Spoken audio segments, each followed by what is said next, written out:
not. This is just kind of a curb, inline curb. And you can see the parking is oriented there towards 2 Mile with the structure here more in the center of the site, and then the entrance off of Homestead. Again, question from last time, stormwater management, how are they handling that? Again, our regulations call for any development to not exceed pre-development runoff plus 10%. So in other words, you got to leave it better than you found it.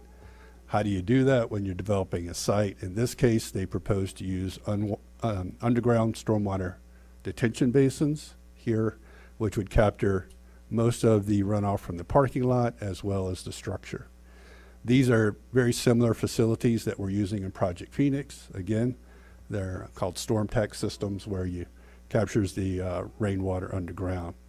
In addition, where the property slopes here towards the rear to Homestead, 2 additional bioswale basins are proposed there. This is kind of a rough grading map of the site. You can see it's all relatively flat here in the developed portion, parking lot and building, and then a little bit slope there as you go to Homestead. Won't go into detail here. All the plant materials they're proposing are drought tolerant plants, consistent with our Go Native list of plants. And then again, not a lot of detail. The architecture here, they're proposing in the frontier style element. We're trying to encourage some compatibility with the historic plaza area. This project exempt for CEQA per section 15332 infill development projects. And as such, staff is recommending adoption of the resolution, approving the site plan subject to the conditions of approval. And so I do have an amended resolution. We did have to change the dates because the meeting was continued. So that's really the only change there. And the attachments, which is the conditions of approval. The applicant has also submitted a traffic memo from their traffic engineer, as well as their own materials, and then we have a letter from a citizen as well. All of that should be up there on in your packets. And I'd be happy to answer any questions you'd have.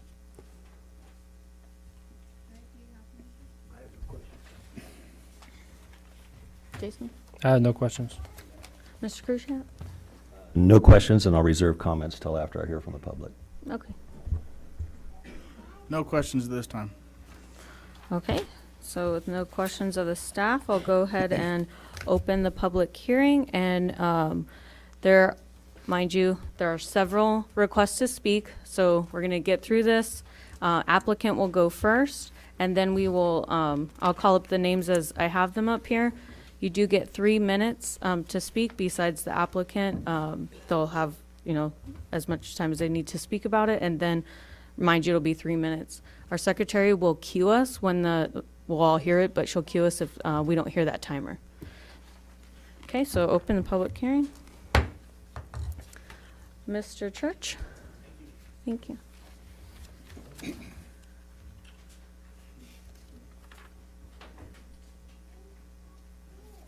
Thank you, Planning Commission, and city staff. I know everyone's coming off our nation's birthday, so welcome back to business, I guess. Appreciate the opportunity to come here and speak. Last time I really didn't give a presentation. I didn't get into depth of some things that I thought tonight would be more important for me to take some time to address, given that we've got a significant investment thus far in hoping to develop this store. And with that, I want to make sure that from our point of view, all relevant facts and information that we can provide is accessible to everyone. And I guess with that, I'll start off, why hopefully can we come here tonight and get your vote to approve this store? I guess first and foremost,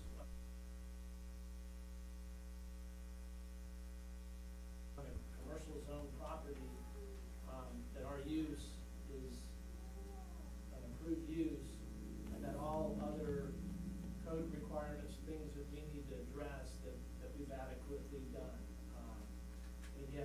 to look at anything, and we've always found ourselves to be pretty creative and amenable to changes if necessary, things that maybe we need to tweak to accommodate whatever. So with that, again, so far we haven't really had much from Travis's end that's specific to address. Secondly, and probably more importantly, is to just jump into, from the previous meeting, some things that were brought up of a concern. I think the most valid concern that I heard was our truck access and how that may impact the neighborhood. And so with that, and again, if I may, I did bring some aerials that I think will hopefully better demonstrate kind of what we have going on for our access. And again, I hope Travis has been able to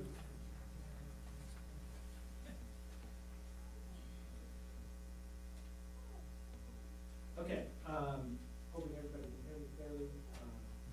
So really what I wanted to show and demonstrate is that, there was mention of concern with our truck, and particularly it going through residential neighborhood or being concern of residences. And what you'll find in the aerial is that our truck access, which is intended to go into the dedicated left turn lane on Adobe and make a left turn onto Homestead, that between that left turn on Adobe and into our driveway and our loading zone, it never crosses one single residential property. They're all commercial properties. There's, and you'll see that on page 2, you've got vacant commercial land, then there's the Hagman property, which I believe is the Mexican restaurant next to that. Mr. Torres, or the Torres family, owns property next to that, and then there's the gentleman who I think came here last presentation, who has the welding shop and metal fabrication shop, and then there's the county property. And again, I don't know what kind of truck traffic or what kind of commercial traffic those businesses are generating, but I presume that there's obviously already commercial traffic up and down the street. So I would propose that I believe that I don't think our one, semi-truck a week is gonna cause any significant concern. That's obviously my opinion. I kind of look at it more from the practical, wanted to really go and drive the street and see if there was something we missed, and that's why we put these aerials there for you to see. The third page is where we also want to identify the closest residences to the property. And from what I could see and from our research, it looked like we identified 3 residences. Clearly the one neighbor that would be kind of kitty corner directly across the street from us, they would have the most vested interest from what we could see, given that they're located on Homestead Road. Having said that, our driveway does, our truck and any traffic would enter our property before they would cross their traffic or their driveway. And then secondly, the other 2 residents that are north on Smoke Tree, they have manana that they could use and other access if for whatever reason it was deemed that somehow our Dollar General store, that there was too much traffic, or that they just wanted to avoid that, the existing traffic in general. So I guess my point, or what I wanted to have clear with all these aerials, is there's very good access existing, particularly for the concern that was raised the last time, which is, potential for there being conflict with residences. So that was that. Then the other concern was the drainage. I think Travis hit that. In layman's terms, what I was educated on, because again, I wasn't anticipating that, is we basically are gonna have, make sure that we add an extra 10% of keeping water on our property versus what is currently happening. So if we build our store, the drainage improves, it does not get worse. So I hope that's clear, and if there's any questions, I actually brought the letter from our engineer, if that would be helpful. Then another point, and they may be here today, and we're obviously sensitive to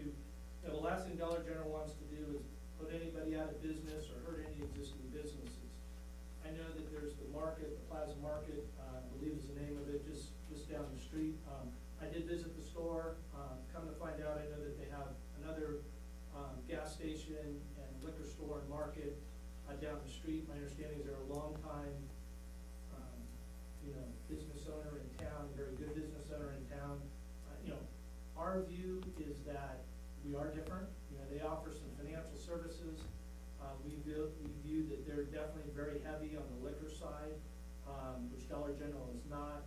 And our assessment is we definitely don't think we're gonna be putting them out of business, and that quite frankly would be another compatible retail use. And then lastly, really, what in terms of some of the dissent that we heard the last time is just potentially people's dislike or just not preference for a dollar store. And for us, that's important to address because we don't think we are a dollar store. We have a dollar in our name, but we're a market. We're a neighborhood market. And quite frankly, the traffic study, if you really look at what the traffic study says is that small neighborhood type uses actually will reduce congestion in town by making it more convenient for people up in the neighborhood, and they won't have to go back down to the existing Dollar General store, to Stater Brothers, or all the way into Walmart. This vehicles miles traveled methodology that Caltrans and other leading traffic engineers support is just that notion that what we're providing would actually keep trips and traffic local to our neighborhood and prevent them from actually impacting the city at large. So with that, I would just say that you know, I am going to get in to touch on some of the things. Well, what are the benefits of the Dollar General? What does Dollar General offer that I think are important for, you know, the staff and you know, most importantly, the commissioners to fully understand? So give me a second here. So the first benefit I want to talk about is just, what is Dollar General? Dollar General offers the most commonly bought necessities for any household at very affordable discount prices.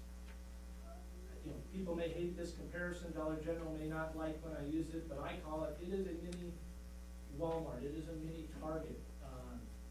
They have a little bit of everything in a very convenient, easy to shop store at very good prices so that families can afford to buy the things they need, you know, with the least amount of budget as possible. That's the notion of Dollar General. Save time, save money. It's that simple. The other thing that I think that you'll find and why we're nowhere near a dollar store is the typical dollar store, which is really the Dollar Tree format, is where they have most items priced at set price points. And where they don't offer brand name merchandise. They have closeout items, things of that nature. We offer the same merchandise pretty much week in, week out. It's all brand name merchandise, and you know, no different than what you'd find at Target or Stater Brothers or Walmart, etc. Secondly, when we talk about Dollar General and what they offer is the economic benefit.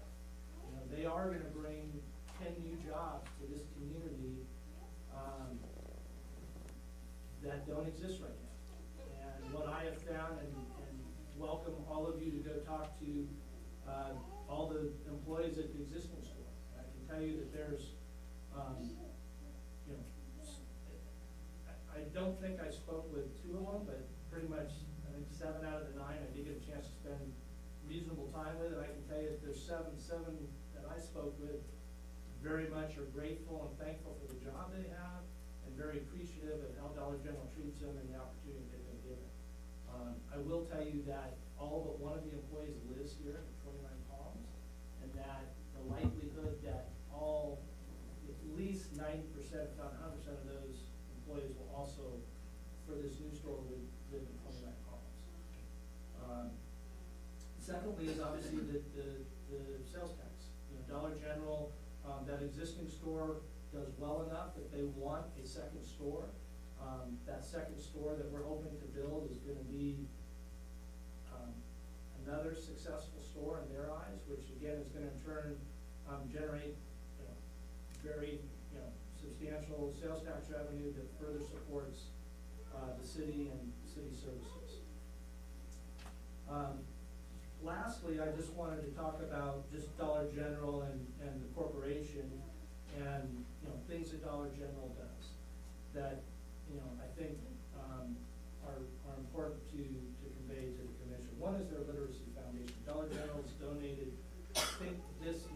sometime this year, they're gonna cross $200 million that they have donated through small grants since 1993 to libraries, schools, and different educational causes through their grant program. I know that San Bernardino County has been a benefactor. We've got, I don't know if it's half a dozen, 3-4 stores within San Bernardino County already. Maybe as many as half a dozen. And there's more. You know, this community could certainly, you know, we're willing to educate and help those understand how, you know, this community could apply for and try to receive some of those benefits. I think just within the last 30 days, they did their largest single grant of $10.5 million. It went to, I think it was 1,000 different schools, libraries, and again, other causes that they made in the largest one-time gift they've ever done. Secondly is Dollar General is a very large supporter of the military. As we all know, this is a very big military town. It just so happens, and I brought articles for everyone to read, starting, I think it was on, I don't know if it was officially on the 4th, but Dollar General just announced that ongoing every Wednesday of every month, they're going to be granting active military members, veterans, and their immediate family an 11% discount. I think it's the second Wednesday of every month. And there's some rationale, logic to why they picked 11%, but you know, the bottom line is Dollar General has always been a big supporter of the military. That's one more kind of latest and greatest initiatives that they have undertaken to help, you know, substantiate that. Secondly, which I didn't realize when we reached out to corporate, because there's about 5,000 military members a year that Dollar General's been hiring. And again, I don't have all the facts, I'm assuming, and I do know that what they've talked about is there's issues with you know, military members being on active duty and then you know having to travel and be abroad and then come back. But my understanding is that's one thing Dollar General's worked out, is just a very aggressive program to support military members and their families, and you know 5,000 employees a year for the last several years. So wanted to point that out. And then in addition, if you go to Dollar General's website, you'll see that I think there was about a half a dozen awards and recognitions that they've had specifically via the military for different causes that Dollar General has helped support. And then lastly, with Dollar General, it was brought up, and I didn't completely understand it, but one of the things that Dollar General has been very active in pursuing is trying to help what their branding is food insecurity, whether that's a lack of healthy foods in remote rural communities, which is really their bread and butter, what they've been serving for a very long time, and or just a lack of hunger. Folks that can't afford to put enough food on the table. And with that, Dollar General, and that's another point that we wanted to make, they just announced recently that they partnered with Feeding America, which is the largest nonprofit dedicated to helping food shortage in America. And with that, their goal and what they're hoping to achieve starting next year is to donate up to 20 million meals a year. So with that, I simply summarize in saying that we hope that our project meets all the relevant code requirements for this particular site. I think that hopefully we've demonstrated and made it clear about the access, that the major concern that was brought before you is hopefully not a concern that should have you not vote yes, and that the benefits far outweigh any negatives. That there's going to be great jobs and a great service at Dollar General at everyone. So with that, I thank you, and here to answer any questions. Thank you, Mr. Church. Before I call up, did anybody have questions for the applicant? No. No? Okay.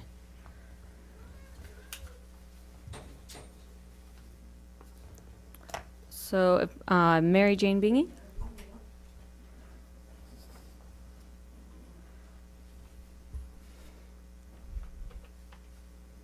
Great, I love you, number one. Good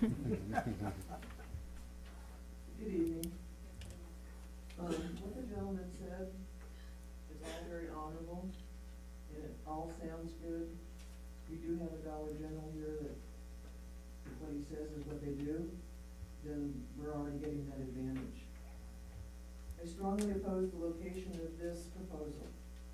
And do we really need another dollar store in town? Have you considered what they would do to the Plaza Market in Lost Revenue? I am sure there's a better location that would not impact a market that has been established as long as the Plaza Market. We as a city need to take into consideration established businesses. I understand it's zone commercial, but I think you can find a much better use of the land instead of putting a local market out of business. Also, it takes away the character from the plaza. The new place that opened up, the Margaritaville or whatever it's called, I don't think a Dollar General would be appropriate across the street from that venue. So I really hope you take into consideration the character of that area. There's, I don't know how much commercial land we have in town, but perhaps closer to the base. And I'm getting some humps over here, so I would imagine if George and Jim still owned the market, I don't think that they would want a Dollar General behind their market. Thank you very much. Thank you, Ms. Bean. So I'll just make this known that we have a letter here from Amanda White. I'm not going to read it, but we do have that. Is the letter for or against? It wasn't checked. Oh, for against? Okay. Thank you. We also, Mr. Clark had made mention that we had Cindy Bernard's letter as well. That was sent in. Okay. And let's see. Heidi Hurd.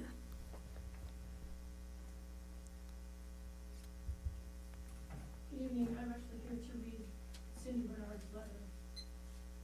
I'm reading this on behalf of Cindy Bernard, a full-time resident of Indian Cove, whose family has lived here since 1961. I'm old enough to remember walking through downtown 29 as a kid with my grandmother, going to the Five and Dime, I think it was called Benton Brothers, and the gift store, pharmacy across the street. We'd go to the market down on Adobe Road when you couldn't really plan a meal because a variety of produce wasn't readily available. Then we'd get ice cream at Foster Foods and head back to Indian Cove. So I'm sorry that I can't be here today to discuss the plans for downtown, but I do have one question that needs to be asked. Why do you want to undercut the small retail needed to revive downtown by adding another dollar store? Dollar stores such as Dollar General, Dollar Tree, and Family Dollar tend to congregate in distressed neighborhoods. The following information quotes from a June 2020 collaboration between the New Yorker and ProPublica titled The True Cost of Dollar Stores. The two chains represent just about the only branch of physical retail that is still growing in America. The chains' executives are candid about what is driving their growth: widening income inequality and the decline of many city neighborhoods and entire swaths of the country. Todd Vassos, the CEO of Dollar General, told the Wall Street Journal in 2017, the economy is continuing to create more of our core customer. In fact, some regions have lost grocery stores while dollar store chains have proliferated. This correlation is not a coincidence.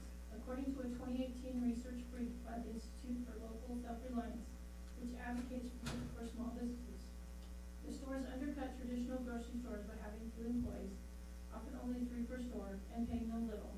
While dollar stores sometimes spill and eat in cash-strapped communities, growing evidence suggests these stores are not merely a byproduct of economic distress, the brief reported.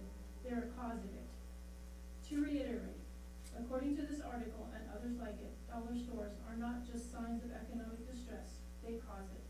There's a direct conflict between revitalizing downtown and adding another Dollar General to the city. I keep thinking of that old saying, you can't make a silk purse out of a sow's ear. When I was a child, 29 was a silk purse. But despite the funds being spent on Project Phoenix, I wonder whether the Planning Commission continues to see 29 as a This quote from the Z1077 report on the 2019 commission meeting sums it up. In other business, a conditional use permit for proposed massage establishment across from the Family Dollar store was approved. You can do better for our community. Please do not undercut small businesses by approving another Dollar General. This is 29 Palms, not $29 stores. Thank you, Mr. Harris. I have William Snow. William Snow, is it Home? Hume, sorry.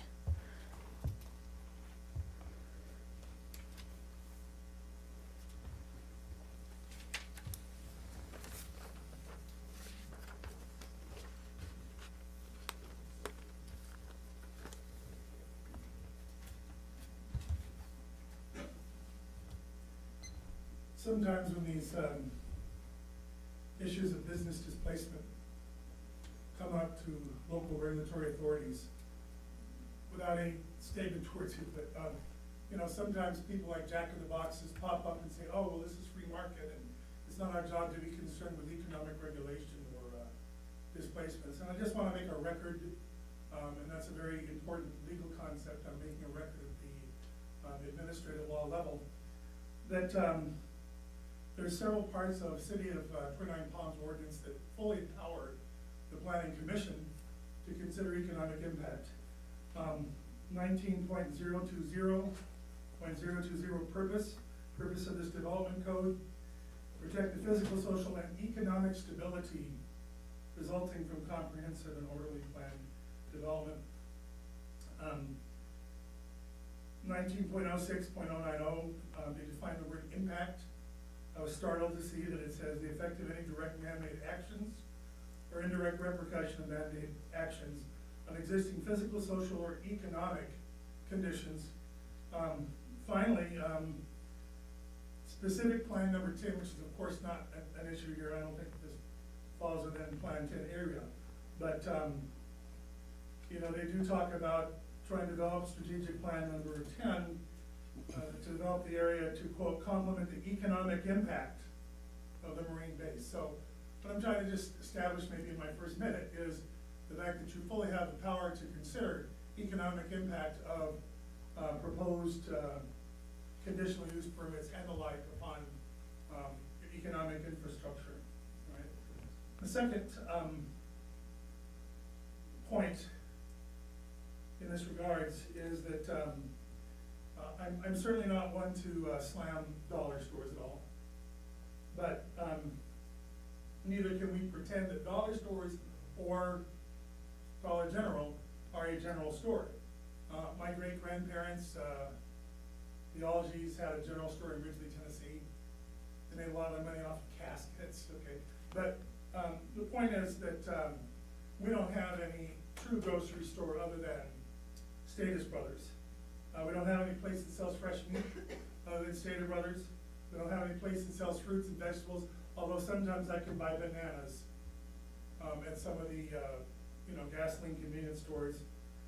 There's no specialty bakery, with all due respect for that new place there on the highway. I just can't remember their name, but people line up for miles around to get in there with their COVID masks. A lot of things that Stater Brothers doesn't carry at any store in their chain, I know because I've investigated. An example, pita bread. Thank you for your time. Another example would be ground lamb.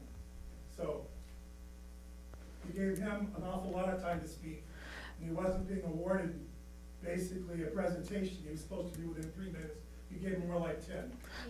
He's the applicant. Yeah, the applicant, But this yeah. wasn't supposed to be applicant time. This was supposed to be comment on an agenda. He had his presentation time at the last meeting. Very dishonest, very manipulative, very staff-like. Thank you. We can have Chuck Hurd.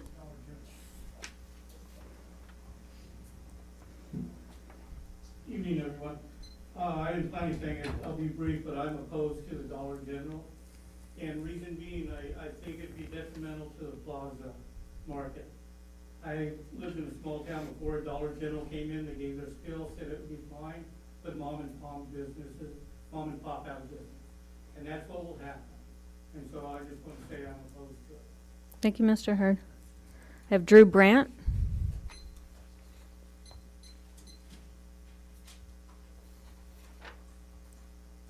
Hi there. I just wanted to make a couple of comments on Dollar General. In references to articles online about the creation of something called a food desert, which is ironic where we are, and how Dollar General perpetuates food deserts and inaccessibility to quality foods for the residents. I've lived here in 29 for only 6 years, which I know is probably short to a lot of you. But again, I think a more valuable resource would be another grocery outlet option situation. I'm also speaking on behalf of Brasserie Cantina, which is across the street. We are concerned about traffic.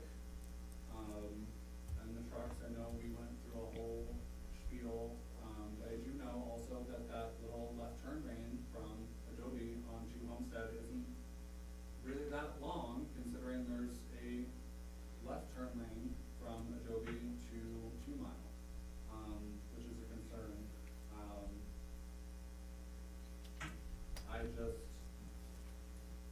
I'm happy that people are coming in and creating jobs. I just think that when we have something like the plaza, the historic plaza, something going in such a sensitive area, which we've certainly tried to stay on brand with that area and add to the murals, which I know 29 Palms is known for, that maybe we could consider something along those lines,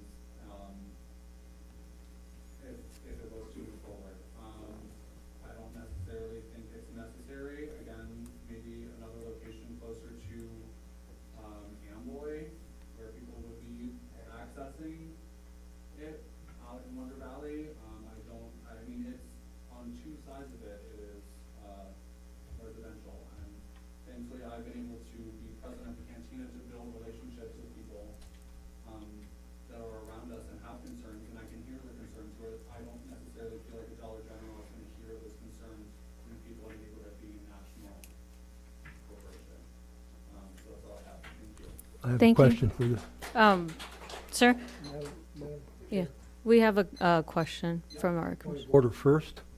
Please ask the audience on either side to stop applauding after a speaker, no matter which their opinion is.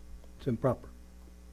Second, just to clarify, you work for Mario at Rastarita? Yes, I do. Thank you. Okay, if we can have Eric, is it Mendez?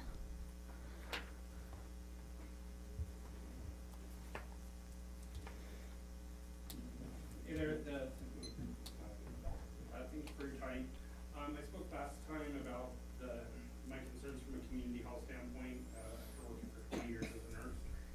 And I appreciate what they're trying to do with the foundations and trying to change their brand, maybe doing the fresh fruits and stuff at the other market. But I just want you guys to look at this as far as the other concerns, as far as the location, the traffic. I think this would be a good thing, maybe somewhere out towards the base or somewhere more appropriate where there's a need. It's just too close to what we already have, and I just don't think it's good for the community. Thank you. Thank you for your comments. Mr. Stein? Singh?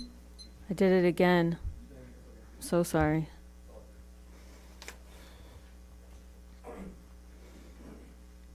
Thank you, good evening. We own local gas station. My name is Shane, by the way. And we own local gas station in Plaza Market. And we've been here 17 years. I'll kind of viewpoint to the applicant, Dollar General. The Homestead Drive and Bagley currently at hardly any traffic. I pass there 2 times a day. It's always been by myself.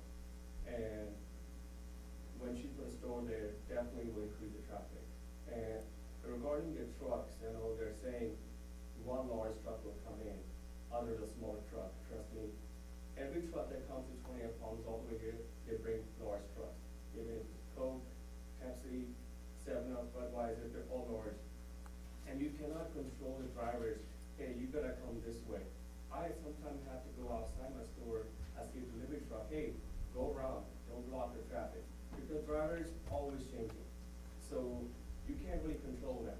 And the manager now always not gonna be there to go outside, look at the deliveries, the truck, where it's parked. We care because this is our community.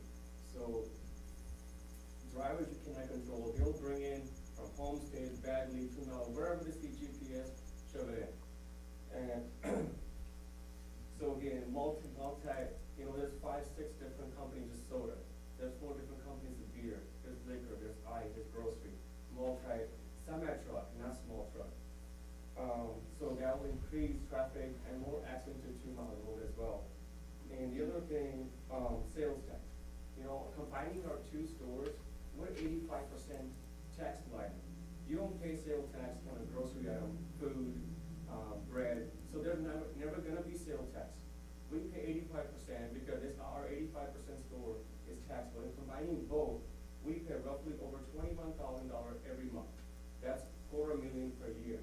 So if you put Dollar General, people will go because they have a heavy package, like 36 packs on a Budweiser. They keep very low prices, even though sometimes they sell it at cost, but the low prices so they can bring people in, and so they'll buy grocery items, something else they make money on. Our business is only that, so we can't go below price or even at cost, otherwise we won't survive. So that was for sales tax. So looking at all that, it's definitely going to impact not just my one business, but both our business, and will definitely impact the sales tax for Mondale City does. I know city doesn't want tax money from stores coming in, but I think we don't need another Dollar General to get tax from them. We can bring different stores, and a lot of the public, we need more fresh meat, produce. Maybe we could do something different, and definitely not at the location. Thank you. I appreciate it. I have a question real quick. I have a question real quick. Oh, sorry. You own the plaza, correct? Yes? Yes. How do your delivery trucks get to the plaza? So currently, they park right here, this area, and does not block any end of the street. Well, no, how do they get to the store? They go through here. So they make that left turn off, generally make that left turn off of Adobe, come down Homestead, and then, okay. Yes. So from Adobe, they go to Homestead and park right there. They park in an angle, so Right. it doesn't cover any street. And majority of people, there's hardly any traffic in this area, but people always come in and they go into this parking lot. That was my major concern last time, was that how trucks would get to the store for the Dollar General. But they get there the same way to your store, correct? Generally. Well, their location being on that side, no truck would come from this side, 2 Mile. Right. They would They're gonna come. They're gonna come the same way as they come to your store. Or from 2 Mile or back. Right. Okay. Thank you. I'm sorry. No. Go ahead. Depend on if they're coming from base. Right. The living store, they'll come, that's my next stop.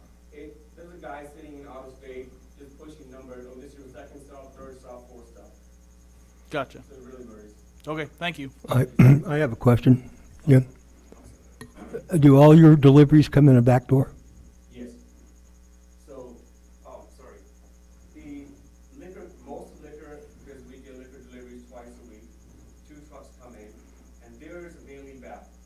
The only beer company, they park there, and all the beer is in the front door. Because we don't really have a grocery truck come over there. Okay. So we have a beer and a liquor company from the back, which is from the side where Okay. nobody parks. And beers, everybody parks at the same place, but the beer does come in front. Okay. Yes. Thank you. You all. Thank you. Bud Wiederhold?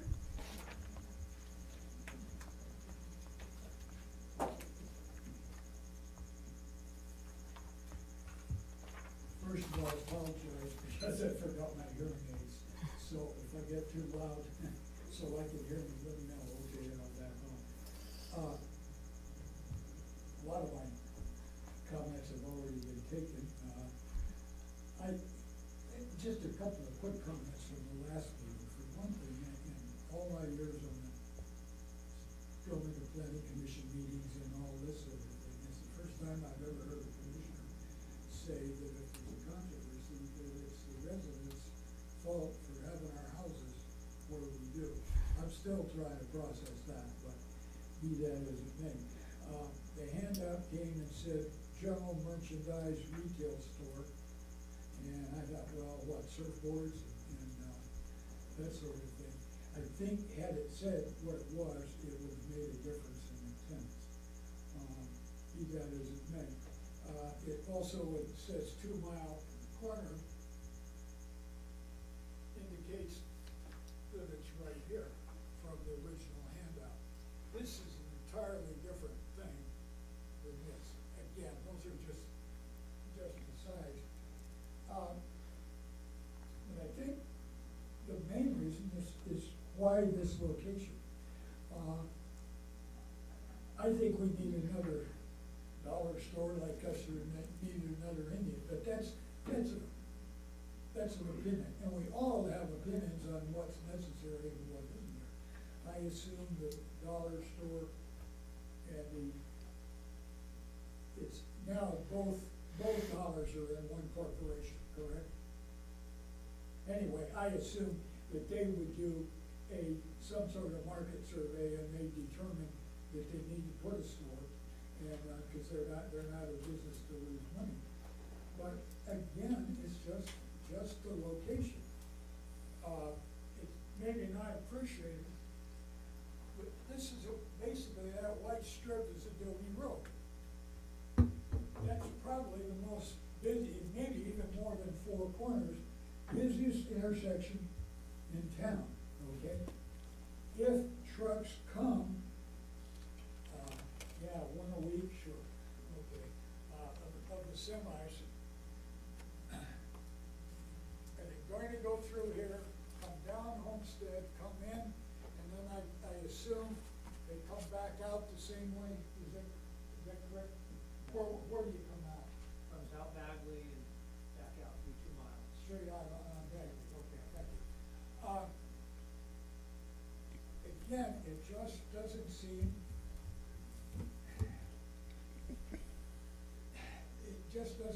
any reason to put it there because of the conflict it causes. Thank you, Mr. Wiederhold. That was your timer. Pardon? Your timer went off. I appreciate your comments.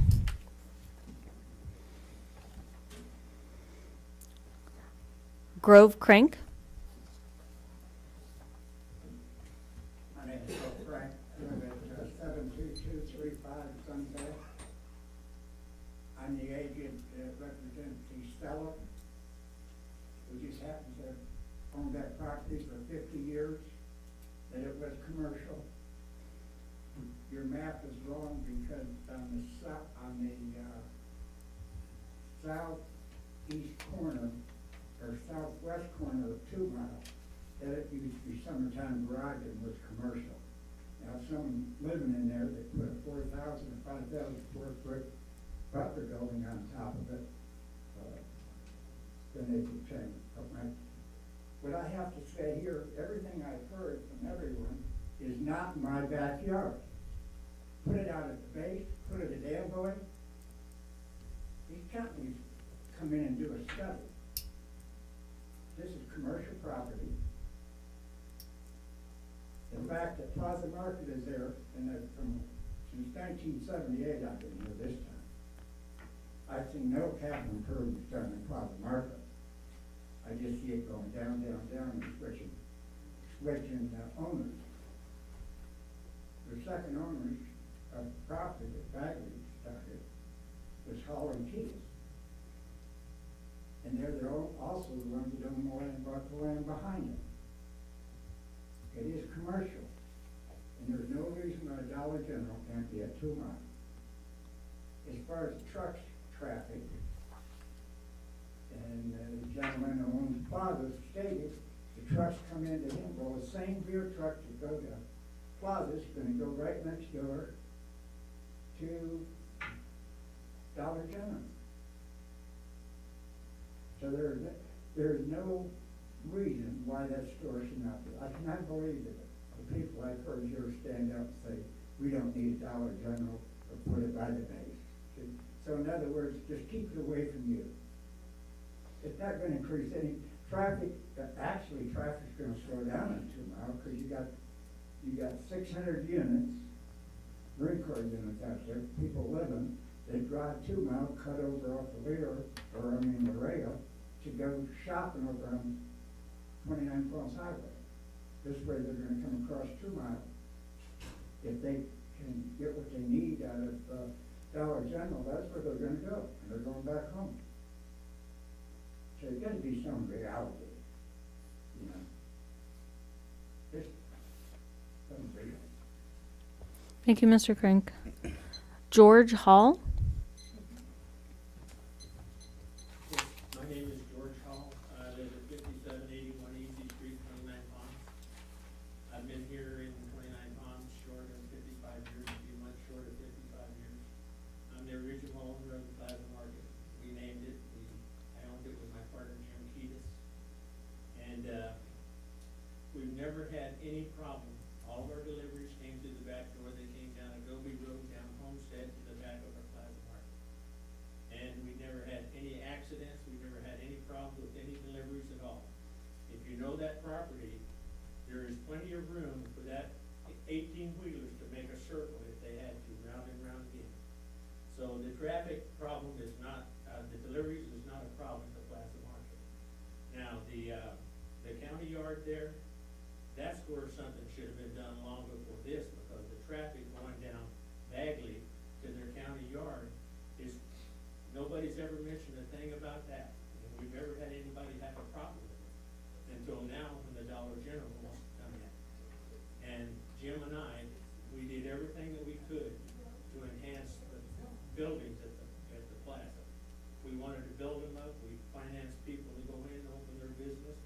But there's not a single building, new building that's ever been in the plaza area in over 70 years. To me, this would be a shot in the arm for even the business people there. I've had Foster Freeze for 16 years, but I'm out of business now, but it would be a shot in the arm for all them merchants at the plaza to try to stay in business. The only one I think that's left there is Mary Jane Bingham. I'm sorry, not Mary Jane Bingham, Diane at Avon. I think she's the only one left. We had a women's clothing store, we had a children's clothing store, we had a shoe repair shop. Everything's came to the plaza, but it's gone because there's nothing that's been built in that area since long before I got here. And we bought the market from Frank and Helen Bagley, who was the pioneers of this town, along with my wife's aunt and uncle, Margaret and Ed Kinney. And they built a lot of stuff here in 29 Palms. But right now, we need something. And, you know, I've always had a spot in my heart for the plaza because that's where it fed my family for 30-some years. And they need something there to enhance and get that thing off the ground. And I think Dollar General eventually would even help the Plaza Market. Eventually it will. So I'm all for it, not because I'm selling the property, I could care less about that, but I want to do anything to help the plaza. Thank you. Thank you. That's all the sheets that I have. Did I miss anybody's? Did you fill one of these out? Yeah, afterwards. Yeah.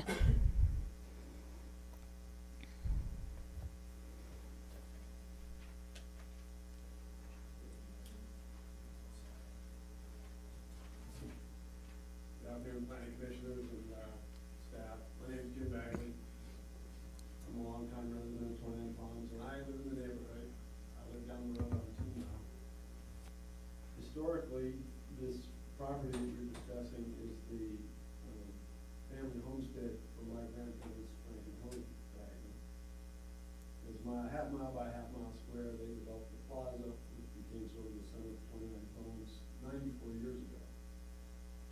I haven't really looked at this project until tonight, so I'm sitting here looking at my iPhone and looking at the project recommendation, and I have mixed feelings about the project. As somebody who's lived in 29 Palms for most of my life, I don't want to discourage anybody from trying economic development. But I also want you to be very wise and have a long-range vision about what's best for 29 Palms when we put something in. The economic viability of the plaza has ebbed and flowed in my lifetime. I've had businesses there. The city made a major investment in the plaza in the last 2 decades to enhance it. I I think they brought it back where it has more potential. It's still struggling economically. A lot of those stores are empty and people are slow, but they're struggling. But I also have to tell you, I also am questioning the wisdom of the dollar store right now. There's a need for dollar store in Trinidad Palms. We have one, and I think there are excellent locations on Adobe Road or the highway where this might be a better use. I'm struggling to see what this will be 94 years from now. Will it enhance the economic viability of the plaza? Will it open up other opportunities to make the plaza more financially viable, or will it contribute to its demise? My gut reaction is I don't patronize the dollar stores. There's a need for it in Trinidad Palms. But I'd also like to see the plaza be a better financial viable institution in the future of businesses. If this was a restaurant or some other sort of retail store, I'm questioning myself. Would I have the same opposition to it? I think I'd be concerned about traffic and lights because I live in the neighborhood. But I really have a concern about the dollar store, and I hope that you will consider that sincerely when you look to the long-range future of Trinidad Palms, not just what happens today. Thank you for your comments. If you could, yeah, hand those sheets to our staff.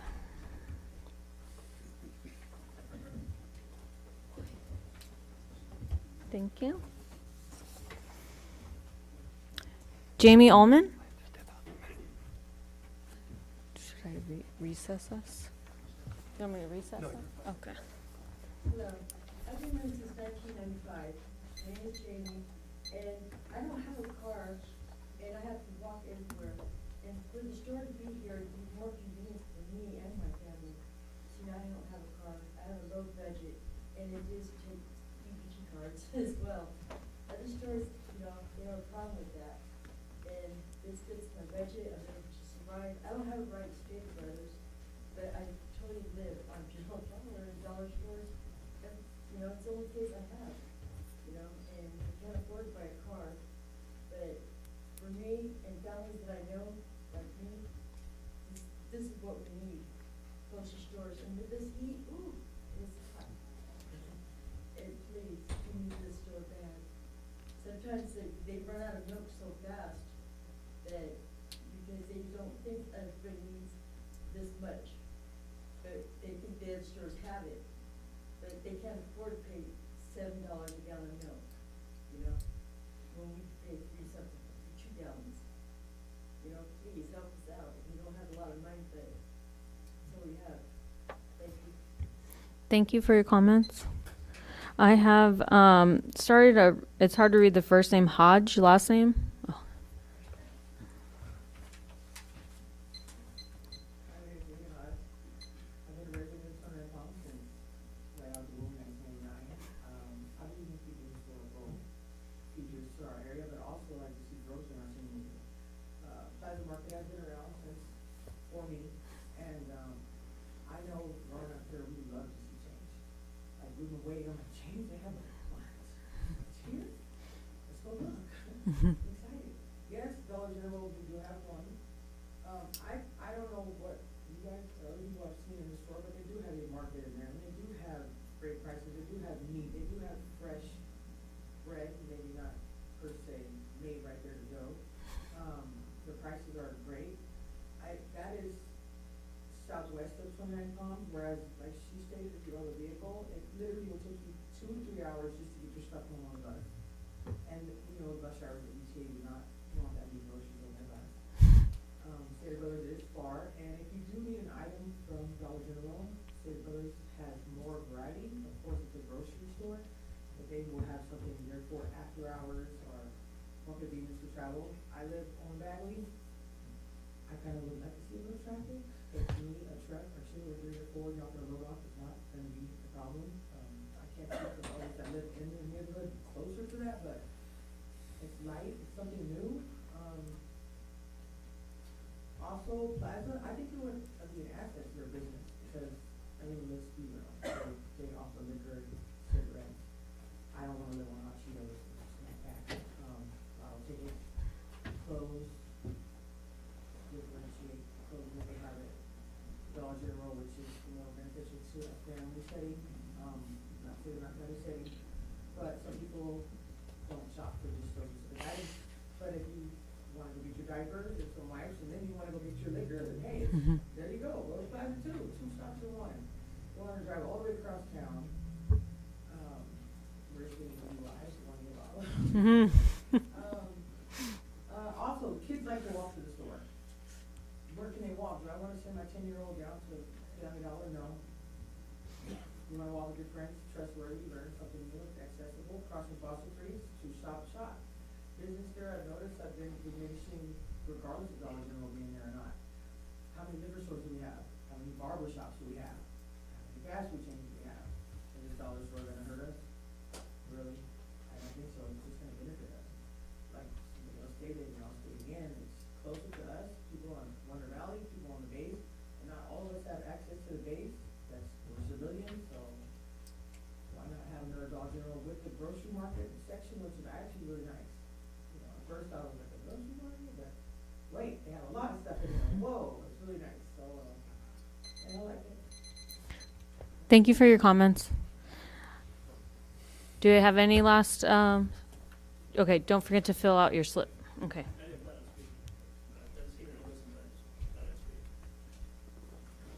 a 3-year employee at Dollar General, and I've heard a lot of stuff about the traffic. We have 1 semi-truck, other than that, it's all box trucks, 100% box truck with the exception of the ice truck. And the reason why the ice truck is so big is because it delivers to everybody, every individual stacking around. The other thing is, I keep hearing a reference to a dollar store. Dollar General is not a dollar store. As far as the Plaza Market, I live across the street from the Plaza Market. I've been going there for 3.5, 4 years. We have totally different product in the Plaza Market, so it's not going to infringe on the Plaza Market in any way, shape, or form. So I just wanted to let you guys know that. Okay, thank you for your comments. Okay, I'll go ahead and close the public hearing and bring it up here to discuss. Jim? Okay, all right, we'll start with Greg. I have no comments. Jim? Well, I guess I'll preface it with, I'll follow up on Mr. Bagley. Yeah, my family's been here since 1929, and my grandfather was the butcher in the Bagley store, and I've been coming back and forth to 29 Palms over the past 63 years that I've lived, and when I finally retired, I came to 29 Palms. And I want to see 29 Palms prosper. Arthur Cruchat. Okay. Anyways, you know, one of the things that we have to do as council members is we have a general plan, and we have the areas that are zoned commercial general, and we have to follow that general plan. We have to be impartial, despite what we may think about Dollar General or Family Dollar or Dollar Tree. And to answer one question, it's Dollar Tree and Family Dollar that are one corporation. Dollar General is separate. I like the fact that Dollar General has changed one of their stores over to more of a market, a grocery store, to get us to multiple grocery stores. We're also getting a grocery outlet. But as a planning commissioner, I've got to be impartial. I've got to look at what the general plan says. I've got to look at, are they meeting what we're requiring? Are they answering the questions? Night lighting, question asked and answered. Traffic issues, question asked and answered. Stormwater, question asked and answered. I believe that the Dollar Tree does meet a need. Hence the reason why they're so successful in Joshua Tree and Morongo Valley. And I do shop at them, okay? I just don't want to drive 20 miles to go buy a pair of socks, so I go into one.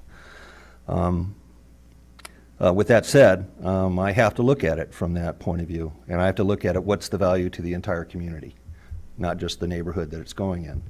And I'm really concerned about the fact that I don't want our city, which I do want to become prosperous, to get a reputation of, well, if you go into 29 Palms, they don't even follow their general plan. So I have to look at the general plan, look at the questions that have been asked, look at the process, look at what the benefits are, and make my vote based upon that. Thank you.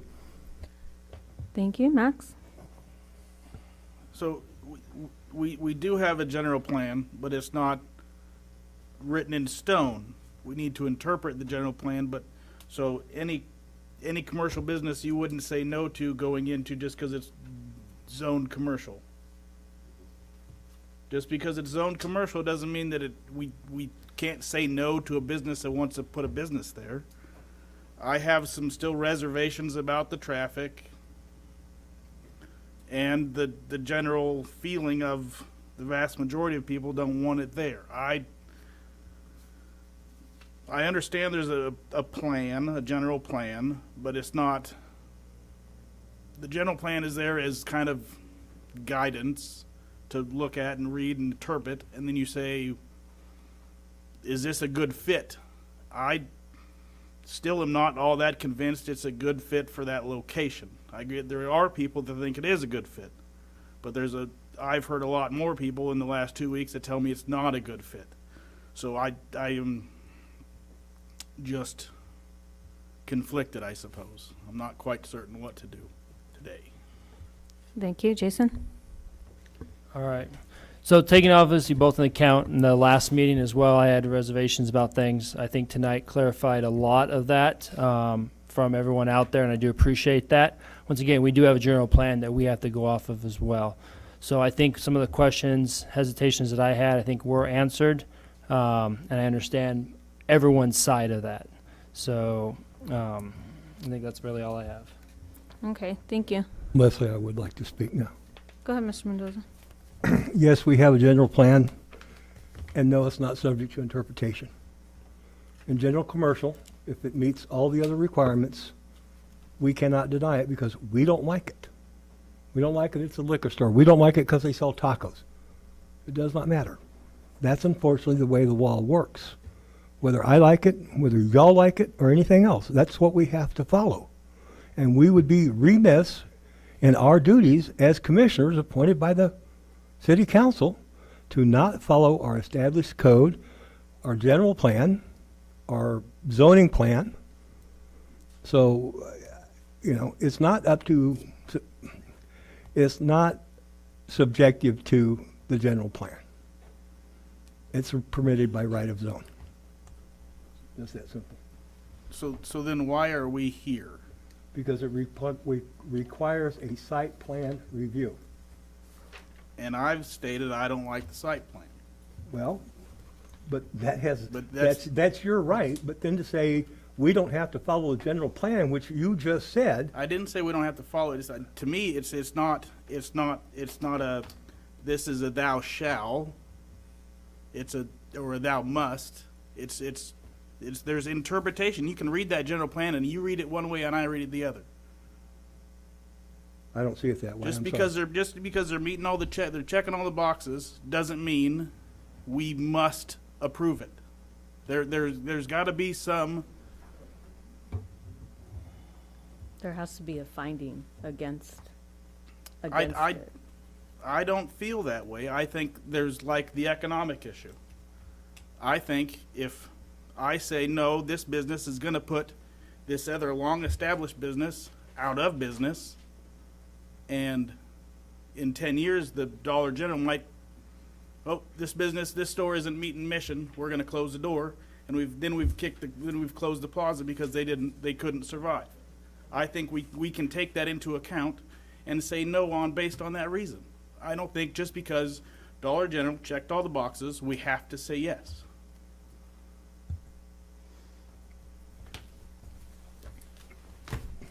Good discussion. Do I have a motion? I won't do any more discussion. I've stated my opinion. I happen to live in that neighborhood. I also hear the county trucks firing up in the morning at 5 o'clock. I'm very familiar. I've lived in that neighborhood for 33 years. So does it impact me? Yeah, I go to Plaza Market almost every day. I drive those roads 2 to 3 times a day. I will make my finding on what I'm tasked to do by the City Council. And with that, do I have a motion? I make a motion that we approve the site plan and design review for the Dollar General Store, PC 2107. Motion? Do I have a I'll second that motion. Thank you. Roll call vote? Commissioner Khrushchev? Aye. Commissioner Mendoza? Aye. Commissioner Walker? Nay. Commissioner Dixon? Aye. And Chair Pahana. Aye. That would be 4-1 approved. Okay, thank you. Now we will be moving on to discussion of potential action items. We have none. The Community Development Director updates. Turn it over to Mr. Travis. Given how long that went, I'm going to skip the updates and let's just go straight to the study session. Thank you. I'll just give it a quick minute for our crowd who were here for number 2. They're heading out. And you're welcome to stay for the downtown plan. And it didn't. I'm losing the audience here. Unless you would all love to stay for our downtown specific Shaping Up Downtown. Anybody?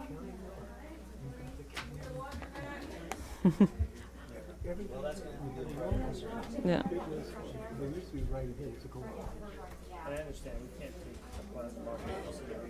Oh, it's right up front, sir.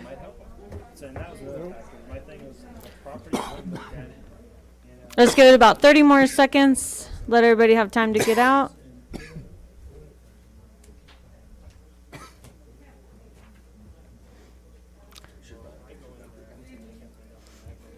Thank you, and we'll go ahead with our study session of downtown specific plan. And please allow Mr. Clark to go through his entire presentation. Hold all questions excitedly until the end.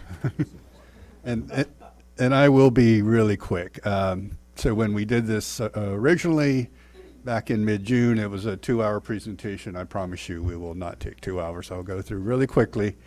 Hopefully you all did have a chance to review the materials that we sent. So I'll just try to provide some brief summary. I will say this, I think we have a really good consulting team putting this together. They bring a nice mix of creativity, that's Jonathan, Linda, that's enthusiasm there, and Todd and Charles, they bring that practicality to it. So it's yeah, very well rounded, and I think we definitely made the right choice here in this consultant. So we're about halfway through the midpoint here. There will be another large, hopefully large, community workshop. Our last one was a little limited in attendance, but we picked the hottest day of the year to have it, so hopefully we'll hit the lottery and pick a cool day to have it.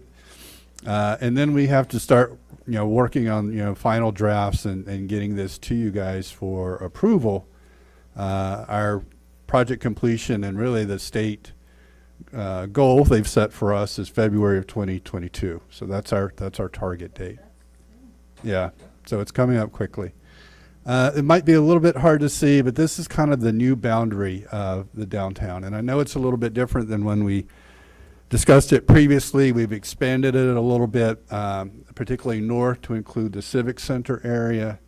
And then kind of this area here, kind of hard to see my mouse against the gray, but the area is sort of west of Adobe to the Channel, which is a residential area that had its own separate specific plan.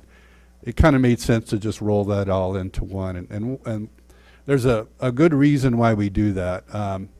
A lot of times when we apply for these grants and bonds, loans, when you have an area that's within a specific plan and the benefits or policies are discussed as part of that plan, you have the backing when you go up against what's often stiff competition for these grants and loans. So there's a real benefit to incorporating those areas into the plan. Let's say we want to apply for a grant to build additional sidewalks. Well, if we have them in our specific plan and we talk about improving the pedestrian access, that benefits our goal there. Also, there's some land behind City Hall, about 3 acres that we're looking at as potential affordable housing site there as well. We'll just briefly run through this, some old historical pictures, 1940s. Not a lot there, but you can see by 1949 really started growing in 40s and 50s and 60s when obviously the base was expanding.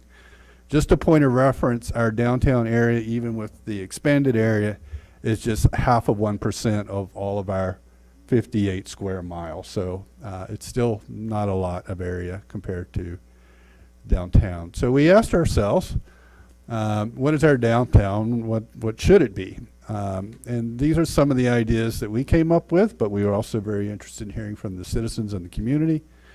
that is a place to try something new, enjoy the best of local culture, expect to be surprised, seek services and honor service, be daring and start something new, and try out our biggest ideas. So these were kind of some of the thoughts that we had behind putting together this plan. So why do we need a plan now? Well, we rescinded our previous one. It's a good place to start.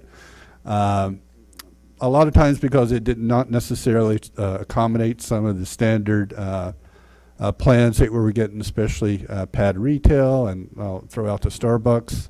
It required extensive amount of mixed use, and again, that's difficult to do on all septic systems. Required denser housing types, again, difficult to do on all septic systems. And it had a minimum parking requirement for traditional storefront businesses, which is kind of near impossible to do if it's an existing building and it occupies 80–90% of the parcel.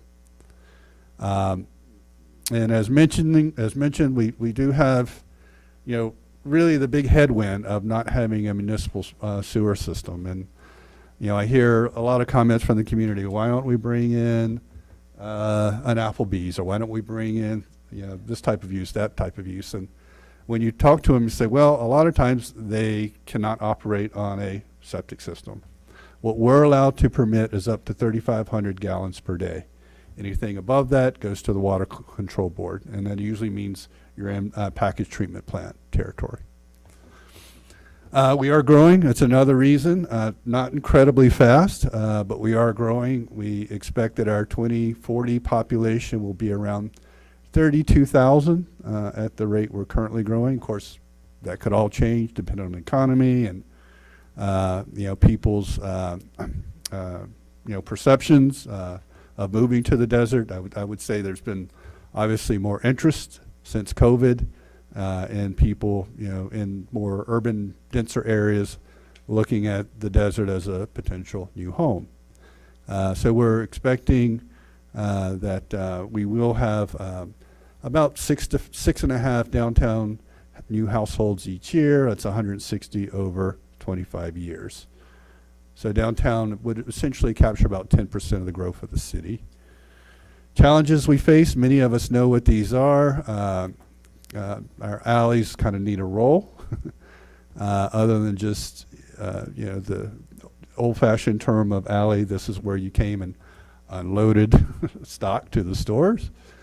Small lot sizes, not big enough for, say, pad retail, but we don't quite have the rents there now that would justify building a new structure at $200,000, $300,000, $400,000. Consistent legibility, this was the consultant's term for just sort of that look and feel from one part of downtown to the other. You got kind of a very different look on Route 62, where we have kind of more of the traditional storefront versus Adobe Road. And then need for street side uses. So we did go out and we asked the community what they wanted to see as far as downtown. And some of the things we heard, this is kind of a word cloud that we took from the open text comments. You can see kind of a lot what you'd expect to see: base housing, marines, but also restaurants, outdoors, renters. So few visitors participate. And I said it's not really to the point where we have a significant enough threshold of visitors to really, I think, get an accurate read on that. So we had 672 people take the survey. That's actually pretty good, slightly more non-military than military. And what comes up top is casual cafes, with outdoor dining, full service, again, outdoor dining, food trucks. A lot of interest in food trucks coming to downtown. This kind of surprised me, a specialty deli, small grocer. So, somewhere you can go. I'm thinking about the old bodegas that you might have in New York. That was really popular, especially with the non-military. Some said fast food. We need more of that, about 50%, a little higher rate there on the military side than non-military. And then it kind of goes down to seasonal kiosk and other types, bars and those types of things. So this is what the community said they wanted, and I think there probably is, you know, a market out there, especially for a specialty deli, is what I'm seeing.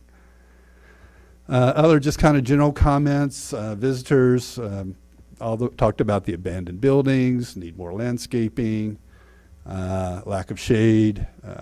Some of the military families, hey, you need curb appeal to keep people in the city versus traveling to Palm Springs. We know that there is a lot of sort of leakage from our economy here to Palm Springs because they do have more to offer.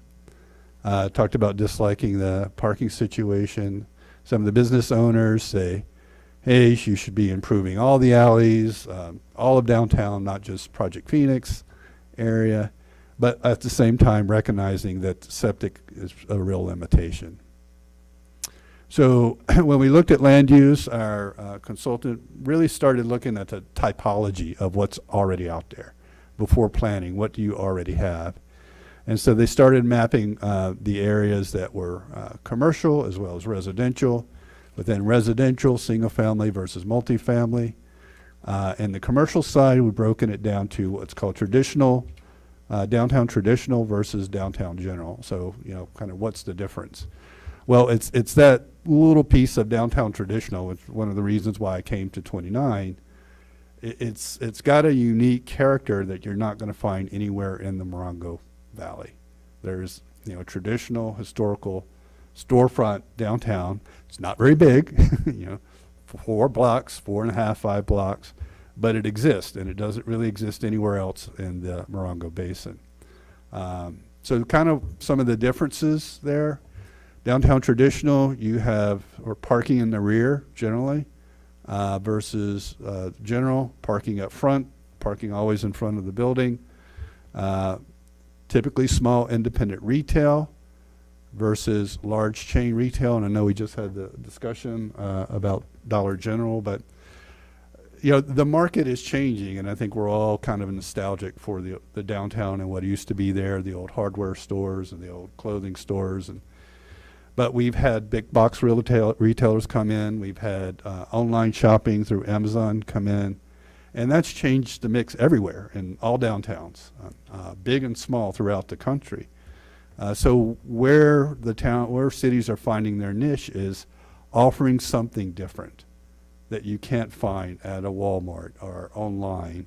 And often that is the small independent retails that are doing it. It might be a Campbell Hill Bakery or what's the new kind of multi-product store, High Desert Daydream, They're offering products, often locally made products that you're not going to find anywhere else.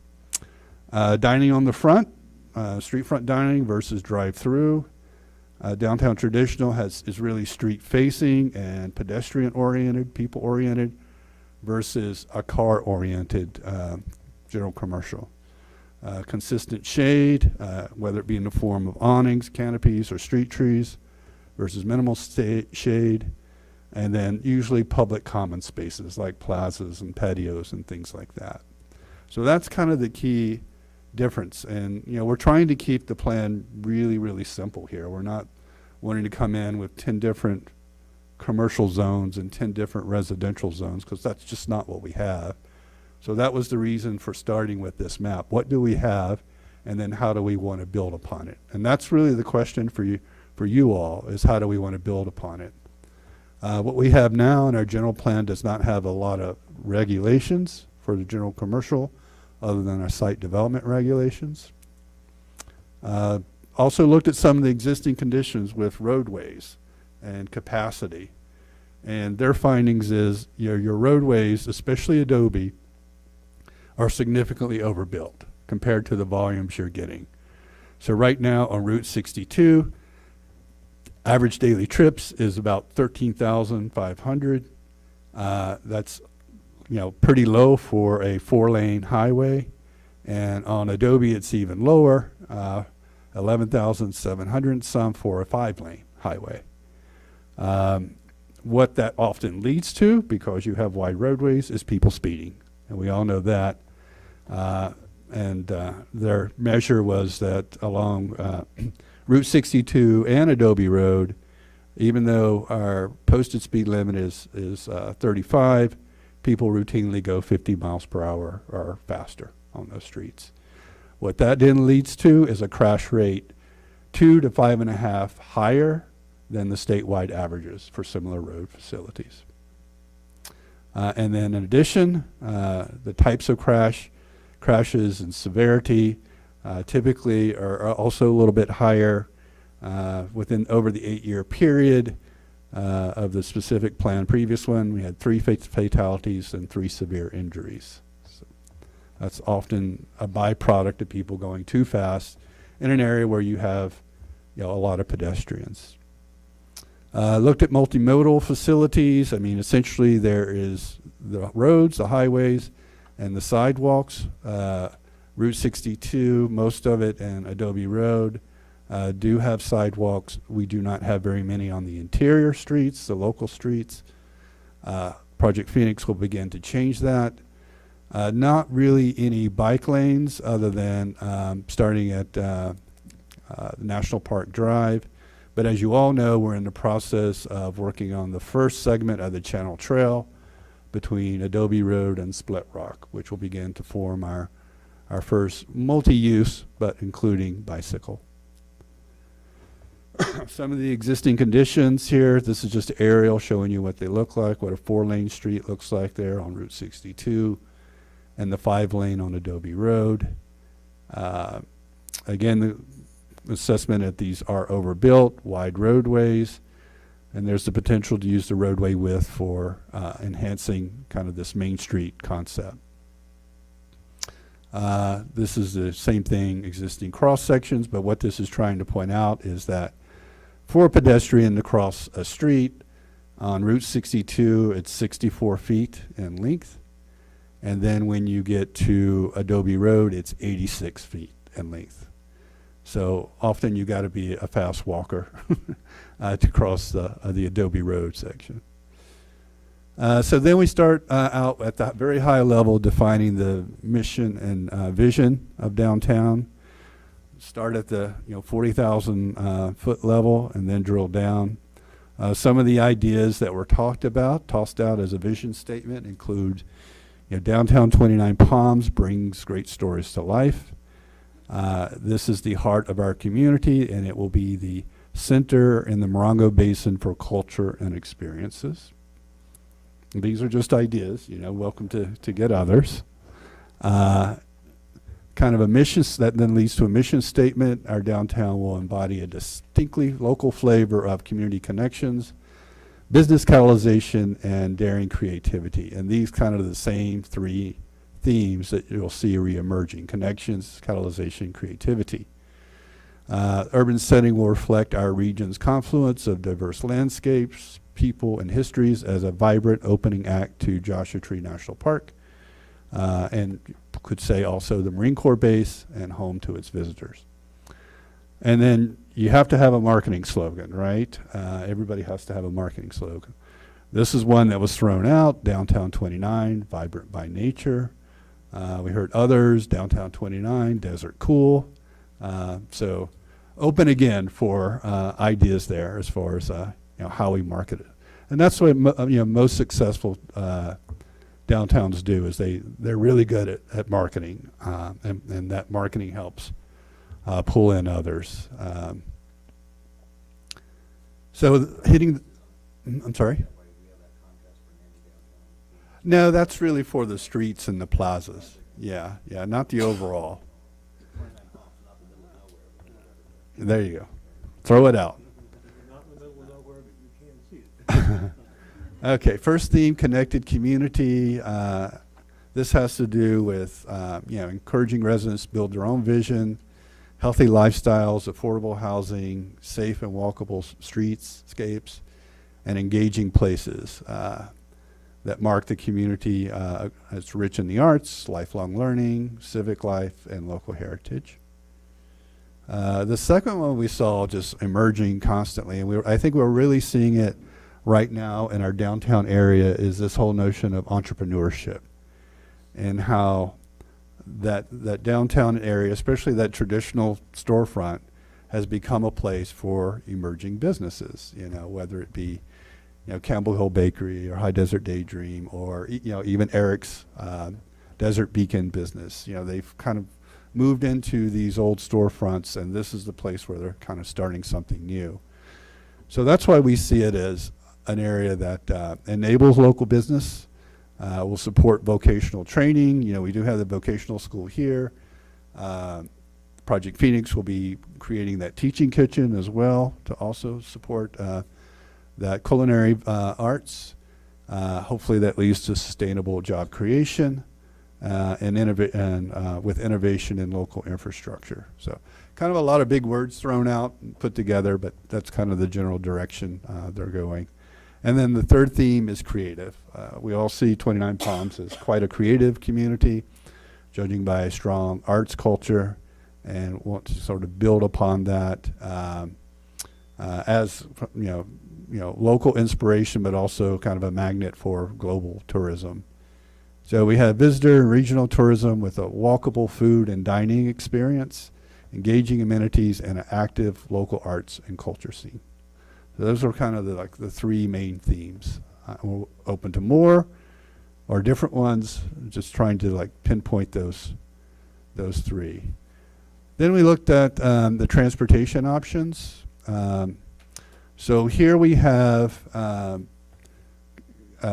State Route 62, 29 Palms Highway, and we have what in essence is the Caltrans solution to Route 62, which is to incorporate painted left turn lanes throughout downtown.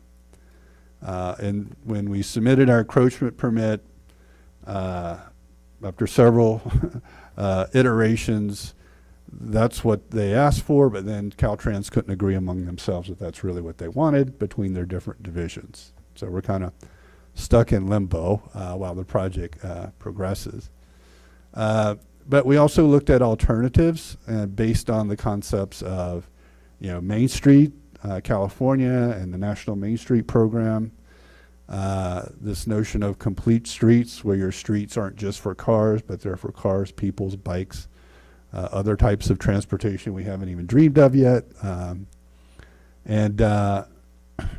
then, you know, what you can potentially do to make them more pedestrian friendly, such as incorporating bike lines, either as class 2 or class 4, landscaping and beautification, improve crossing, incorporating the bulb outs here. And you know, the bulb outs really do several things. One, they make the distance to cross the street shorter, right, because you're that much closer to the road. They also provide a little bit of barrier and protection to sidewalk traffic. But, you know, notice coming out of local streets, especially when people are parallel parked, you can't always see behind them, you know, what the traffic coming. And the bulb out helps put you a little bit closer to the road without necessarily getting out into traffic. So that is one advantage of those. Caltrans is in favor of painted, but what are they about these kind of ideas? Well, we haven't thrown them by them yet, because we want to get your input first and the council's input and also more public input. So, you know, kind of the solution that's kind of going around and a buzzword these days is that notion of road diet. You know, put your road on a diet, make it a little bit skinnier, use some of that lane traffic for other uses such as pedestrians and bicycles and landscaping strips and planters and those things. And you see a lot of safety benefit in converting a 4-lane road to a 3-lane road. It definitely reduces total crashes, ranges anywhere from 19 to 47%.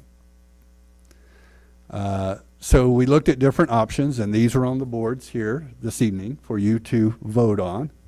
That no change. Hey, I like it the way it is. Don't change it. It's been like that forever.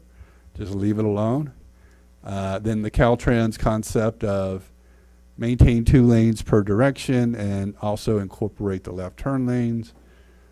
Practically, what that will mean to get it all in the right away is you would lose some of the on-street parking on the north side, for sure.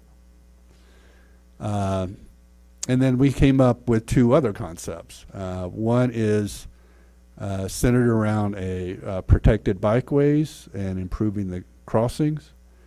I know we do have in our active transportation plan, a bike lane going down Route 62. It's not defined whether it be Class 1 or Class 2. But we also have the Channel Trail, which will be under development, which may be a better option for cyclists to be on a Class 1 away from traffic rather than in the heart of downtown. So just something to think about. And then the other option is more of a pedestrian emphasis rather than bicycle, with improved crossings and widening sidewalks. So these are kind of the different images that's there, the existing conditions, Caltrans, proposed pedestrian emphasis, and then protected bikeways. And I will say that in our previous downtown specific plan, they were recommending just this thing, shrinking the road down to 3 lanes with landscape median, or at least a median, and expanding the sidewalks. Well, quick question, how would we do that, knowing that SR 62 is Caltrans property? Do we just pay for it and Caltrans does it, or That's a good question. I know when it came to the improvements on Joshua Tree, Caltrans covered a lot of those. I would question whether that result was a real road diet. I know they incorporated bike lanes and the parking, but that road is still so enormously wide. It's not pedestrian friendly. You still have a big amount of asphalt to cross. So, quick short answer is I don't know. It could be a combination of Caltrans, grants, you name it. Just remember, this is a long-term plan. We're looking 20 years in the future. It's not like any of this is going to happen tomorrow, but when we go and meet with Caltrans, we want to be able to say, hey, this is what the community wants. We heard what you're asking for, but we talked to the community, and this is what they want. And by the way, this is consistent with your guidelines. So same thing with sections, so you can see, how the different options will reduce the amount of time you needed to cross the road there. And then we went through the same exercise on Adobe Road, which is even wider and carrying less traffic. So there's actually more room to work with there. And then looked at some of the local roadways.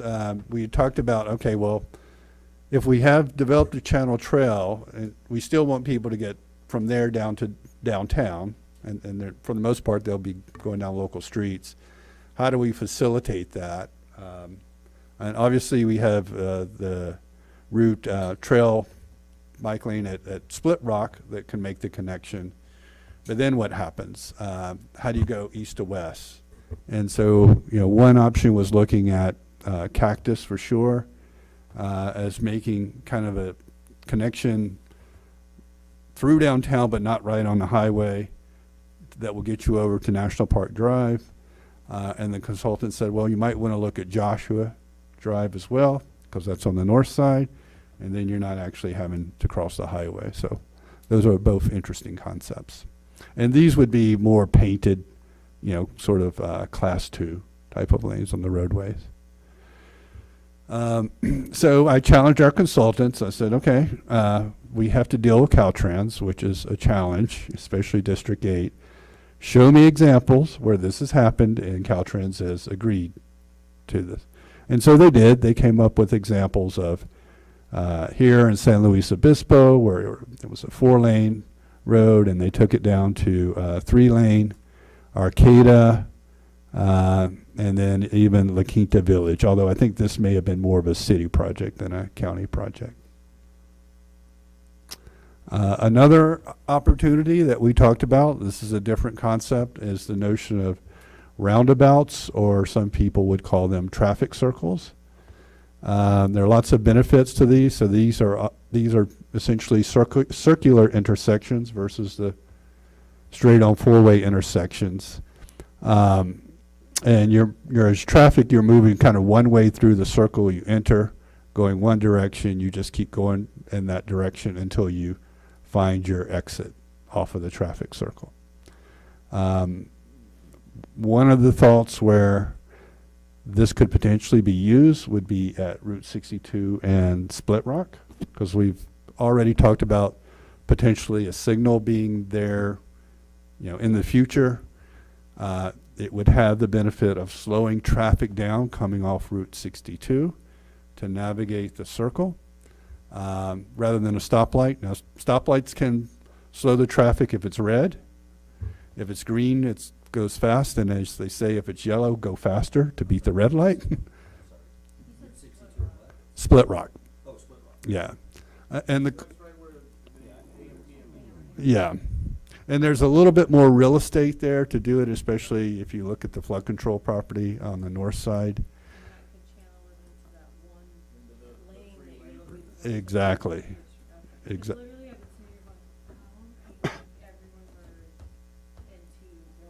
Right. And Split Rock is a collector road, so if you're going to put a intersection like that, it makes sense.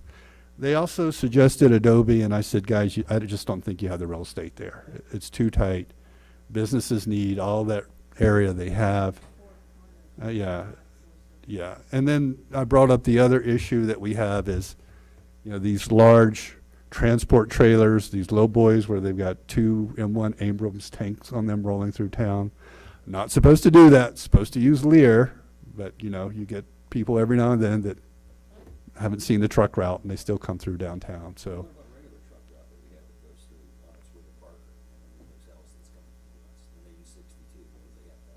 that's correct. Yeah, but obviously it depends on how big you make this radius here, what it can be designed for, and these can be easily designed for sort of your standard tractor trailer truck, but some of these large military transports are longer than your standard traffic trailer truck. My concern with 62 is it gets plugged on either end and you're stuck. Right. I mean, you have an accident in Yucca Valley and you're not getting down Valley. Yep. And we're the same way at the west end. Yep. Yeah, east Yep. end. So some of the benefits of roundabouts include safety and crash reduction. It does definitely lower speeds without bringing everybody to a stop. Traffic calming, as we say, reduces conflict points. You're really, when you're entering, you're looking to your left in this country. In the UK, you'd be looking to your right. You're looking to your left to see what's coming. If it's clear, you keep going. And then you get off. So you're not crossing people making lefts, which is where most of the accidents happen, is people making lefts. Right. Yeah. Yeah. Yeah, I'm not crazy about those. I think. Yeah. Yeah. So this would be something smaller in lane. So I also said, okay, interesting concept, challenge me. I want to challenge you again. Where in California do they have roundabouts on state routes? And so they said, there are plenty. Here's State Route 28 in Kings Beach, roundabout on Highway 1 near Fort Bragg, roundabout on SR 245 at Woodlake. And then if you want to see one in action, just go to La Quinta. I think these were all recently built, so you can see in action how they work. So it is possible even under a state route. One thing I did ask, I had to actually go way back, is okay, we have 13,000 average daily trips a day, and our 4-lane road will accommodate it. At what point, does the 3-lane road break down and you really should be back at 4 lanes again? And the answer came back probably 18 to 20,000 daily trips, but it also comes down to how much congestion the community wants. Do they want traffic speeding through downtown, or do they want to slow it down a little bit? So that's kind of the touch point there. Are we going to be at 18, 20,000 trips in the next 10 years? Potentially, but there would have to be a real attraction, you know, to bring people to the east.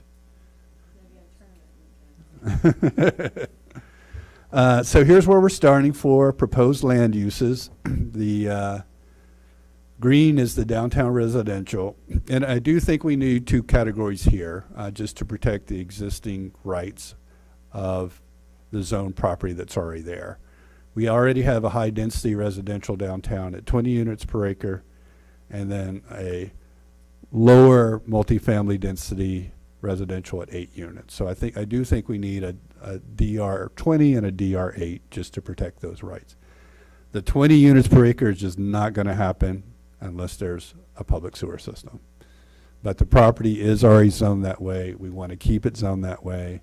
We have a housing element that we're working on, and we're trying to show, hey, we are providing options for higher density, affordable housing. And then on the commercial side, really just two, downtown traditional. So there we would have regulations such as zero lot line. You know, you don't have to have the setbacks on the front or the side. You could build up, or it would be minimal. Versus downtown general, where you have more of sort of that suburban type of development. It's shown here in blue. So, you know, the orange and the blue areas are really mapping out what's there, except for two areas under consideration, sort of this transition zone, and they're both transition, sort of coming into downtown. You know, is the area off on what would be your right side, the south side. We have a vacant lot there. Does that lend itself more to downtown general and pad retail type of stuff, type of development? Or should it be looked at as extending that downtown traditional? And then over here we have another transitional area. Now this is all mostly developed now with the Starbucks, but we have a key block here in the Donaldson, what we call the Donaldson block. It's all under one owner. You know, what happens there? Is that more downtown traditional, or is it downtown general? I know the owner's thinking fast food restaurants and car washes and things like that, which there probably is an immediate market for. Is that what's best in the long term? So those are two areas to really think about. You know, the rest we're kind of mapping the existing development that's already there. So we're not really changing the pattern or forcing a change on the pattern. Can we just submit a letter that their property's been rezoned? They're changing it? We do have to go through a process, yeah. And I want to, I've actually gone around and handed off postcards to, you know, a lot of the businesses. Unfortunately, the business owner is not the same thing as the, yeah. So trying to reach them has been, you know, a challenge. We're going to keep trying on that. So here are, you know, again, the two options. Scenario A, kind of downtown general, versus, you know, scenario B, downtown traditional. And it can be a blend of both, you know. So what about existing buildings, for example, the storage unit in the middle that you have described as traditional, but now? Well, the building structure is still traditional. Yeah, the use is different. And so when we develop the land use table, we would list what uses would be permitted and not permitted. Yeah. So there will be a land use table for each of these three zones, kind of like we currently have in our existing development code, saying here are the uses that are permitted. And then here are kind of the trade-offs. You know, if you go sort of an option A, more general commercial, less plan control, but there might be more market demand for the Taco Bell in 29. Less city action, less city investment, a little bit more risk in that, you know, we might be losing out on sort of that optimum development, and as well as growth and jobs and residents. Kind of the option B, more traditional, takes, you know, more plan involvement, more control, which may impact current market demand. Like I said, we haven't built a new commercial structure in downtown in quite some while. We've got a lot of vacant structures which would need to fill up first before somebody sees enough demand to build new structures. And then the risk grow down, but the payoff is a little bit longer. You've got growth in jobs and residents and kind of that more traditional. And we see it. I've actually did a market study at Redlands where we compared these different types of development. And downtowns are the highest return on investment, the highest tax and sales generation for any community. They have more sales tax per square feet, more property tax per square feet, more jobs per square feet. They are kind of the economic engine, especially if your downtown is doing really well, you know, like the one in Redlands. It brings in actually a whole lot more money than your strip mall does. Okay, I'll try to speed it up here because I do want to get you guys to vote here. Scenario, again, less control, limited downtown traditional, lot servicing, developer outreach. It means, you know, kind of less input there. You can still have Paseo dining and access and clean up your alleys. Most of the parking is private on private property. And so that would last us until we say had sewer service in 20 years versus a scenario B. And we're starting to give these names now, as you can see, events hub concept versus community corridors concept. Scenario B means the city has greater control, city and you as a planning commission. Extended downtown traditional zone. To make it work, we're probably going to need to see, you know, have more lots merged into developable areas. You know, activate the Paseo so it's not just dining and access, it's a real cultural space, as well as other alleys, and then the pedestrian public parking. You know, what Project Phoenix is doing really well is rather than each one of those storefronts having their own parking lot, often disjointed, it's combining these properties, creating more parking spaces by doing it because you've got economies of scale, and you know, actually getting a more attractive parking lot there because it's landscaped, it's got better access. And so that scenario B looks to repeat that, you know, not trying to have, you know, every commercial property provide parking on site, but use more shared parking. And works good if we can see sewer service in 10 years. That's my question, is, I mean, how do you, because we have more control that we can push a sewer project in a 10-year period, whereas if we have less control, we can't push a sewer project? No, I think what this is saying is to make this plan happen, you really should have sewer service in 10 years versus scenario A, because it's less dependent on sewer service. It could be 20 years out. And it's up until the wastewater management says you're putting sewers in. You're right, exactly. Which could make it all happen much quicker if the water control board says put it in sewer. So based on those two scenarios, the consultant came up with growth projections as far as square feet and hotel rooms and housing units. And these are ranges because it's not an exact science, but they were really thorough. They went through every parcel and examined what you could build on that parcel potentially. And you can see in scenario B, this is where kind of the bigger payoff is we get more retail space, square footage than we would in scenario A, because it makes sense, it's more compact together. In downtown lodging, we'll end up with more hotel rooms than we would in scenario A. And then in downtown housing, again, we would end up more, especially if there's more emphasis on kind of the multifamily aspect of it. Are we accommodating to travel through people, like if you're on your way to park or trucking trailer, like there will be some type of parking for them or? Actually, in Project Phoenix on the Smoke Tree parking lot, there is bus parking and RV parking. So there's a row, they're 40 foot long parking spaces. So not the massive, you know, RVs, but the ones that accommodate most, yeah. That's more than what they have for parking now. Yeah. You can only get like 2 motorhomes in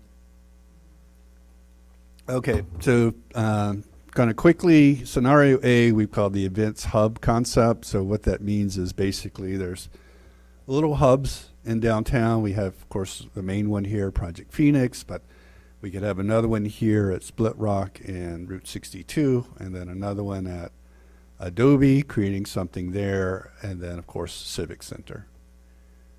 So some of the potential elements of this could be, you know, actually more pad retail, you know, drive-through micro pharmacy, apparently they exist now. Other type of sort of smaller retail. Still a look at formalizing and cleaning up the alleys, and then some sort of transitional use for vacant spaces. That was Adobe, and then on Route 62, same thing, extending the Paseo for more parking and more dining, creating this event space that we're talking about, which is kind of mostly restaurant driven, but also some retail. But then, let's say in the Donaldson block, we've got, you know, the fast food option being developed here. Can I ask you a question? Yes. When you show this to the public, Yes. when you show the Project Phoenix area, they see that, they think that's what we're getting. Whereas I know that the low-cost housing on this one side, that's not gonna be there. We may want it for the future, but that's not gonna be, a lot of the buildings over here are buildings that we wanted to build, but we couldn't afford them. Well, we're still looking at a use for this piece of property and still talking with the developer about it. Okay. It's probably not going to be housing, because what we're hearing from the affordable housing developers is that you just got to have enough land to get that economies of scale to make a project viable. And so the 3-acre piece of land that we have back here fits the bill versus an acre or a half acre downtown. Is that number still around, what, 1.75 million we had to put into affordable housing, or is that? It's around 2 million. Yeah, I forget the exact number, but yeah. So yeah, we still have that allocated for affordable housing, but we're looking at alternatives here. And one might argue, is that really the highest and best use of the land, being in the heart of, you know, your commercial corridor, to have, you know, affordable housing developed? Well, okay, if it's not affordable housing, what are the alternate? I don't. Could be retail, Like an apartment block. could be retail, could be hospitality, could be a variety of things. Hospitality, okay, so Yeah. we may get a Hyatt in the middle of downtown. All right, so moving on, scenario A, some of the pluses and minuses kind of, and I'm not sure I agree with this one, maintains the rural character. I'm not sure pad retail is maintaining the rural character.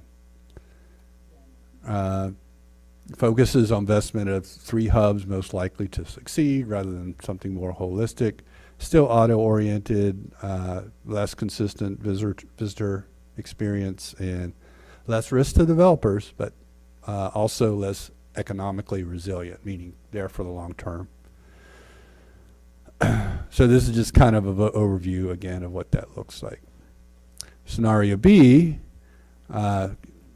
labeled community corridors concept, kind of builds on that whole premise of Project Phoenix and extending that. So looking at extending paseos and pedestrian ways and streetscapes to make that connections to more of downtown.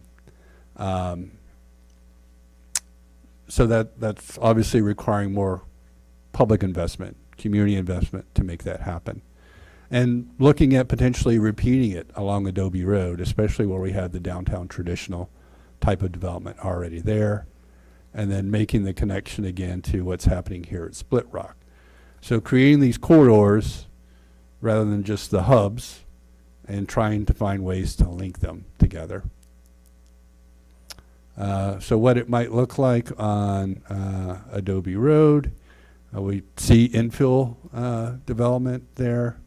Again, you know, there's got to be the rent there that can justify new construction, but we've looked at kind of some alternative sort of interim uses, such as, you know, and I hate to say it, shipping containers, but kiosk or, you know, sort of those pop-up type of businesses that could fill a niche, or food trucks, exactly, or kiosk.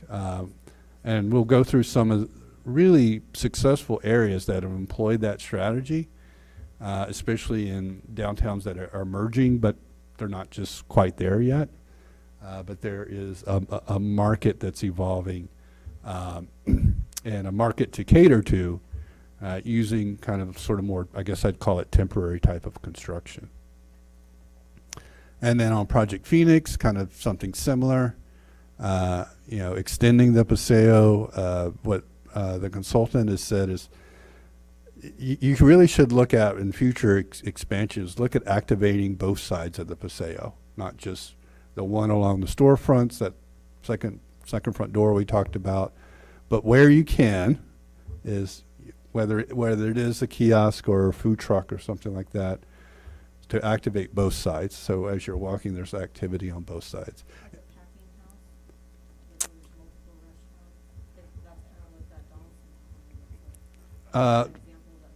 So here, this is actually trying to portray like a boutique hotel. Yeah. Yeah, kind of a boutique hotel. Again, kind of probably need public sewer to make that happen. And then just some, you know, ideas of how you activate those linear corridors. This is the Orange Alley in Redlands that has the umbrellas. I forget where this is, but they've created this activated space with shade and street furniture. So a variety of ways that you can do that. Yeah. So here, yeah, benefits, all commercial areas receive community space, comes with more investment from the cities, ensures all corners of downtown inviting to visitors, so that's more cohesion or legibility. And in the long term, it will lead to more jobs and residents and transformation, for sure. Maybe not the short term, but in the long term it will. Comes at a greater cost for the city, we talked about. Likely change in the rural character over 20-25 years. Challenges as developers take bigger risk in that type of development. But even there's a couple of places, one called the Camp, and I forget which city it is in California, where they found that they're actually making more money in that type of development, even the transitional development, than they would be just building. Yes, that one. There's one in Oakland called the Hive, where it's a vacant space between buildings, and it's got, you know, a lot of the existing structures were filled up with restaurants and beer gardens and things like that, but then there's things like the barbershop that sells alcohol. And the, not sure I would want my barber to be drinking, but ice cream stores and, you know, things like that, shops that you're going to find something different. So yeah, these are just some of the ideas to activate those spaces. They're thrown out here, you know, potential area here for transit, providing shade. The word shade kept popping up a lot in the surveys. This was actually a temporary art exhibit is what this is. And so suggestion was, hey, you're going to have this new plaza out there, you know, consider it for rotating art. Doesn't have to be permanent, but art that's just there for, you know, a particular time or a particular theme kind of thing. And then here again is, you know, one of those examples of, looks like a coffee shop that's, you know, made out of a shipping container, but they did dress it up, in a, you know, we're deploying it in kind of those vacant spaces or those sort of quasi infill spaces. Yes, exactly. Or something a little bit more elaborate. There's the camp. There's actually two of these. There's one in a place, I believe it's in Alabama, that's called The Camp, and then there's one in California called The Camp. So if you go and Google those, you'll kind of see what I'm talking about.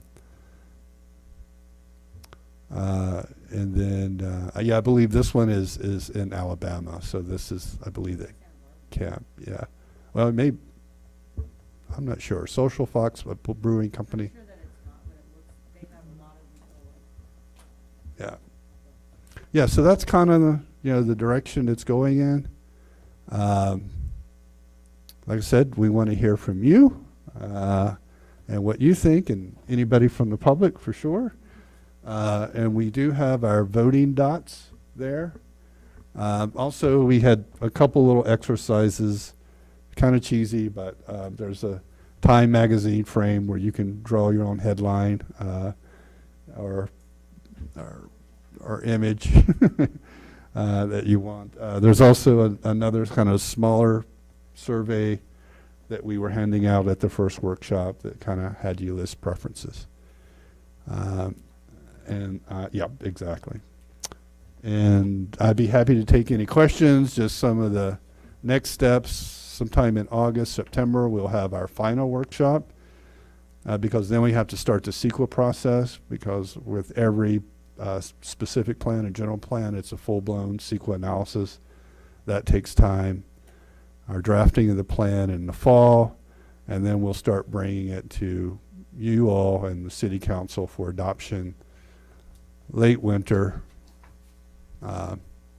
early winter to late winter for adoption. When is the next community? We haven't set a date yet. Okay.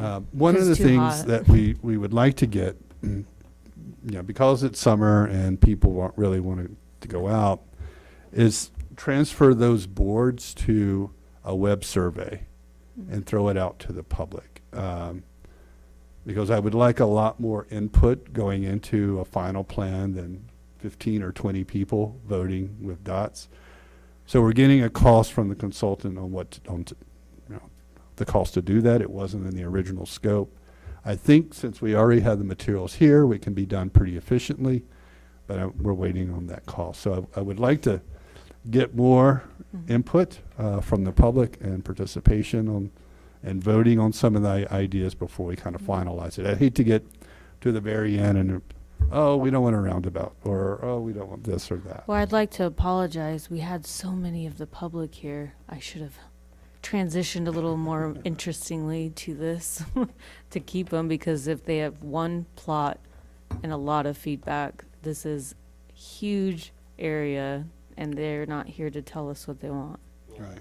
And I brought this up before, because we know we canned the last specific plan because it was done by an outside consulting agency, and it really didn't match. And I think a lot of us that worked on that saw that it was like, I don't know how it got passed. So in the review process, we kind of brought up bringing in, what do you want to call it, a citizens board? You got the, yeah, I know you got the planning commission looking at it, you're gonna have the city council probably take whatever recommendation we have, but for the review of the plan, is any thought been put into that? I don't want to slow the process. Yeah, that's my fear, is setting up another committee is going to really slow things, and we are under the gun, since half of this is. Yeah. 6 years to get a general plan. Yeah, but at the same time, you hear what you're saying. That's why we're trying to bend over backwards to get public comment. I know we have a very conscientious planning commission, so. Right. Yeah. And I also know that, yeah, you push for that comment from the public, and getting that community involvement Yeah, yeah. We'll hear for it when the first development it was proposed, yeah. And it's a Dollar General. Just kidding. Yeah, are you ready? Unless there's any comments from the public? Okay. So you have 9 dots, I believe. And on the boards, the boards kind of present, repeat what's been presented. But it tells you in a sticky right there how many dots you get per board to vote. So it's 3 dots, it's 3 dots, and then 1 dot, 1 dot, 1 dot.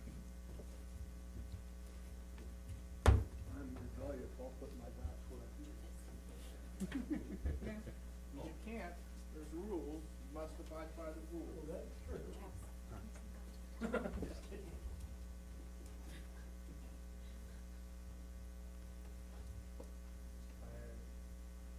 All right, guys, let's get some pep in our step. Pick all this stuff out. All on one board only. The whole thing, right?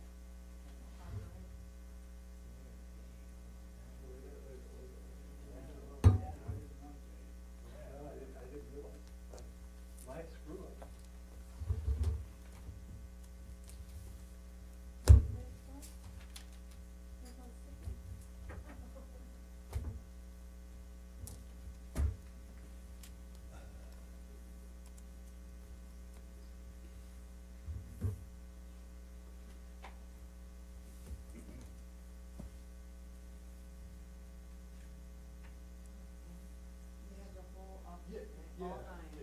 They're not necessarily here. And he's putting all his stickers on this one. I'm not putting, it says 3. Vote for 3. There's no interpretation there. That says vote for 3. Right. Not 2, not 1, 3. You only get 9 stickers, and that's how many boards? I got extra stickers. I think you have more than 9 stickers. 4, 8, 12.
Okay.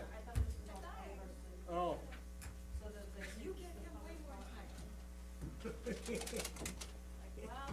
Well.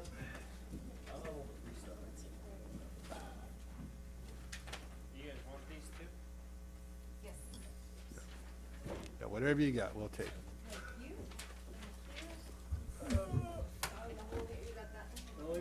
Give me back the pen. Thank you. Spent the public money on those pens.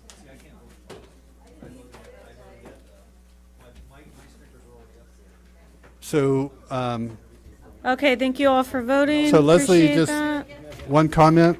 The plan is to move the boards down to the visitor center downtown okay. and also kind of spread the word for any owners or businesses that haven't been to a workshop yet, that they can walk in at any time and vote on the different options.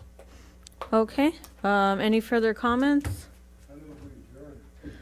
All right, meeting adjourned, 7:22. All right. Thank you. So I really thought we were gonna be out here early. Why? When you knew what was happening. Well, I didn't know we had to start.